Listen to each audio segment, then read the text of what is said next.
So I've got some really exciting news, and it comes from this massive black box behind me.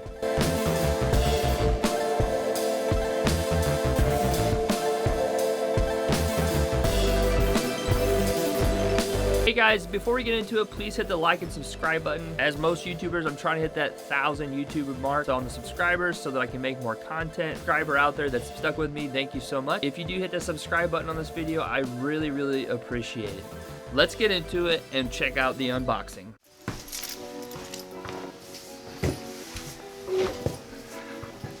Let me lay down here with you. I got a package today. I'm super excited about it, and I've had a problem now where I just finished building my NAS and now I have to upgrade it. And I needed a bigger case because I need more room to hold more hard drives, but also I need room for a larger motherboard so I could put more NVMe enabled devices, PCIe devices, so I can put more hard drives in because yeah, I'm filming a lot and yeah, I got a lot to say. So behind me, I'm in my entryway, is my new case and it is awesome. It is the Fractal Design XL7.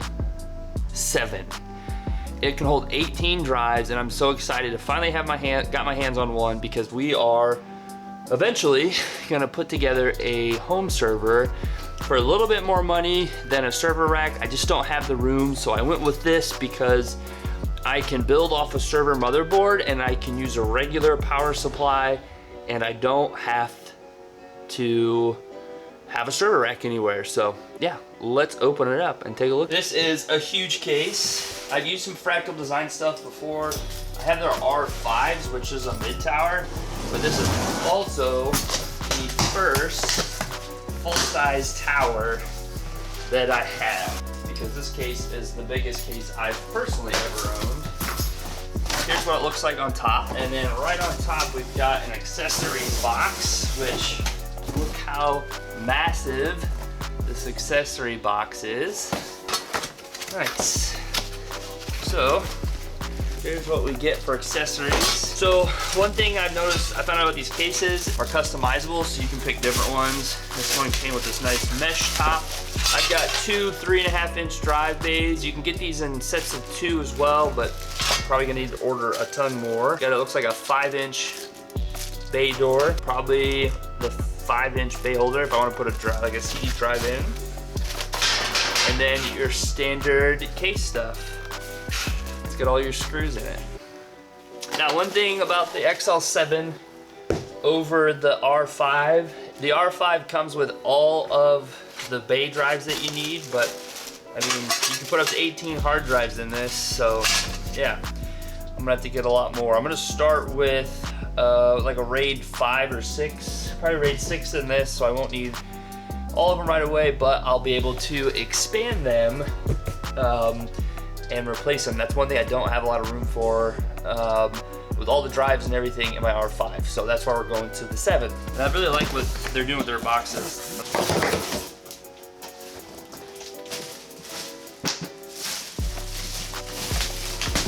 But yeah, let's get this downstairs and take a look at it. But this thing is ginormous. But let's go down on the bench and take a closer look at it. Comment down below if you've used this case behind me to build any type of computer, or what your favorite server NAS large format full tower case is. This case is massive. I've got 2 computers in my house right now with the Define 5, which I really like, especially because it comes with multiple trays, all the trays you really need for hard drives.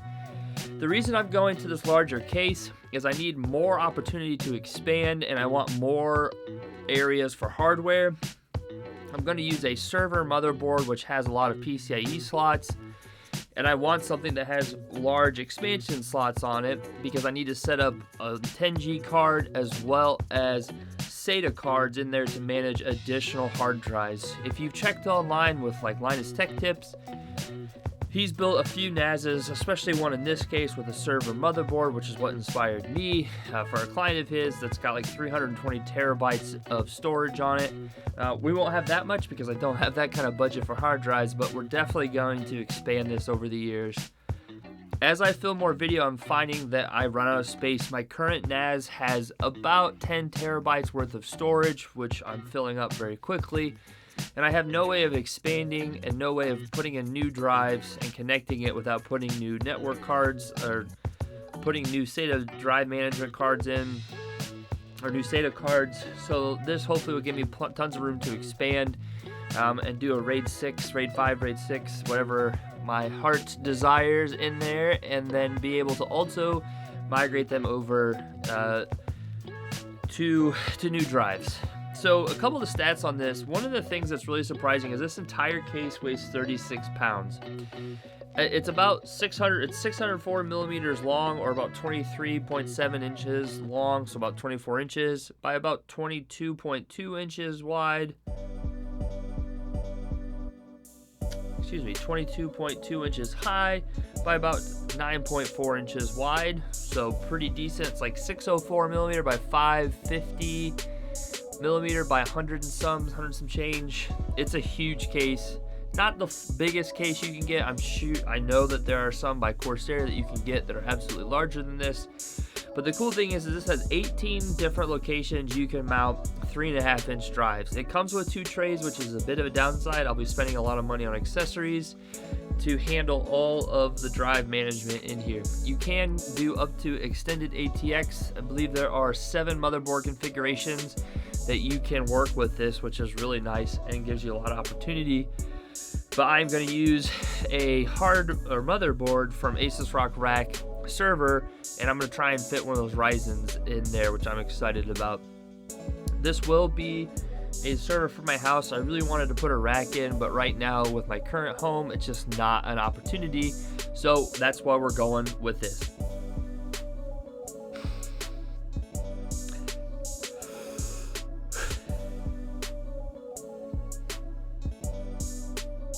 One of the big reasons that I wanted to do this is there's 23 different mounting locations between 3.5 and 2.5 inch drives, but 18 3.5 inch drives really is something that stands out. If you look at something comparable in the server stack space, you're not going to quite find the same value as you would with this. Back to on the back here, or on this end, there are 9 expansion slots in there, so I could definitely put a graphics card or multiple graphics card. If I want to do AI work, I can do the SATA drive or the SATA networking cards, as well as the 10G cards, which I'm really excited about. Also, there's tons of cooling, so it can accept 11 120 millimeter fans or 9 140 millimeter fans. It comes with 3, which I really appreciate. You can also customize the top screen as well, which I really like. One thing I also like about Fractal design cases is if you are having different problems with it, there's a lot of ways to access it. One of the things too about this is the panels are super easy to take off, and I truly like the panel that you can open up on the front to let a little more air in if you need it. If you're doing something and you're noticing some higher temperatures and you're doing a ton of work, you can do that. But like I said, this is going to be my server. It's got tons of room for coolers and fans, and I am really not restricted on power supply because I'm going to do a larger power supply. And really with networking, I can do not only a 10G connect for the internet, but I can do a fiber optic connection as well, so that I can go server to server, which is really nice. So yeah, lots of opportunities with this case and really exciting things coming up. So I'm excited to take you on the journey. But yeah, I'm definitely upgrading my old NAS, which I built on some old gaming PC parts. But I want to learn more about server motherboards with this project, as well as ECC memory, because I really want to stick with this for a long time and do one and done, so I'm not continually having to upgrade. I'm really starting to realize that if you're doing content creation, storing family videos and pictures, you're gonna need more than 10 terabytes. And it's important to back up important items to the cloud, like Google Drive or whatever you want to use. But also, let me tell you, really nice to be able to transfer between computers, upload an asset to the server, and then move that to another computer if you're going to edit or upload it to the internet. But you can also run VMware on this. I'm going to use TrueNAS Scales for this, but we might even use Proxmox. I'd love to learn more about either. And yeah, it's going to be awesome. But thank you so much for checking this out. Check back often if you can. It's going to be quite a bit of money to get this going, so you know, I'm not making any money from the YouTube channel, which is great. I just love sharing it. I just want to share with this because I don't think there's enough videos about NAS in this format. I think smaller formats, but larger formats like this, where you might have 100 terabytes of storage. It's not a lot. There's not a lot out there, and specifically using Asus Rock Rack or server grade motherboards, ATX or ETX, I just don't think there's much out there. So I'm really excited about that, and I'm not ready for a server blade, but I'm really excited to try this. So tell me in the comments below if you've used a Fractal product and if you like it. But I have built all of my computers except for one on Fractal cases. I love them.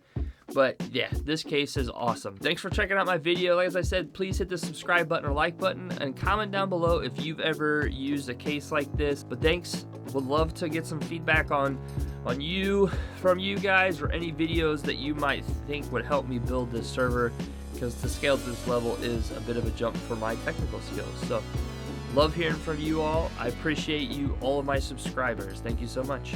Catch you on the next one, and I appreciate your time and attention.